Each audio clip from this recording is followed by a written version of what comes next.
Pajero വാങ്ങുന്ന സമയത്ത് എന്നോട് എല്ലാവരും ചോദിച്ചു, വീട്ടിലെ വാപ്പയുടെ കടങ്ങൾ തീർത്തൂടെ, എന്തിനാണിപ്പോൾ ഇങ്ങനൊരു വണ്ടി വാങ്ങിക്കുന്നതെന്ന്. ആഗ്രഹങ്ങളെ കൂച്ചുവിലങ്ങിടാൻ നമുക്ക് പറ്റാത്തടത്തോളം കാലം നമുക്കൊന്നും ചെയ്യാൻ പറ്റത്തില്ല.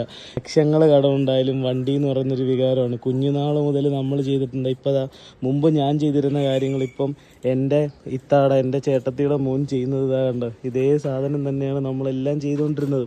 ഇത് നമ്മുടെ മോട്ടോ ഡ്രിഫ്റ്റർ എന്ന് പറയുന്ന അക്കൗണ്ടുള്ള ആളാണ്. എല്ലാവരും ഫോളോ ചെയ്യുക. നമ്മുടെ കുഞ്ഞുനാളിൽ നമ്മൾ എന്തുമാത്രം വണ്ടിപ്രാന്തനായിരുന്നു.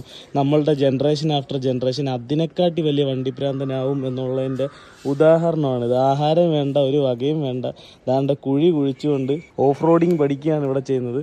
പുള്ളിയുടെ കാർ കളക്ഷനാണ് ഇതൊക്കെ. പുള്ളിക്ക് വേറെ ഒരു വകയും ചെയ്യണ്ട, ഇത് മാത്രം മതി. കുഴിയിലായിപ്പോയ മോട്ടോ ഡ്രിഫ്റ്റിൻ്റെ ടിപ്പറിനെയാണ് നമ്മൾ കാണുന്നത്. ഈ ടിപ്പർ ഈ താറ് കൊണ്ട് വലിച്ച് നീക്കുവാണ് പുള്ളി ഇപ്പോൾ ചെയ്യുന്നത്. ഒന്ന് ആലോചിച്ച് നോക്കണം. ആ ക്രിയേറ്റിവിറ്റി എന്ന് പറയുന്ന സാധനം ആ ടോ ചെയ്യാനായിട്ട് ഉപയോഗിച്ചേക്കുന്നത് പുള്ളിയുടെ സ്വന്തം മാല തന്നെയാണ്, പള്ളിയിൽ പോയി വാങ്ങിച്ച മാല. ഫ്രണ്ടൊക്കെ പൊങ്ങിയിട്ട് ആ താറ് കയറി വരുന്നുണ്ട. ഈ തടിവണ്ടി നമുക്ക് പരിചയപ്പെടുത്തുന്നു. നമുക്ക് മുന്നിലേക്ക് വരുന്നു ക്രെയിൻ. ഒന്നുമില്ല, ജസ്റ്റ് ഒന്ന് സെറ്റ് ചെയ്താൽ മതി. ക്രെയിൻ തമിഴ്നാട്ടിലെ ഗുണ്ടൽപേട്ടിലേക്ക് ലംബർഗിനിയുമായി പോകുന്ന നമ്മുടെ SE ലോറി. പോവാൻ കൂട്ടി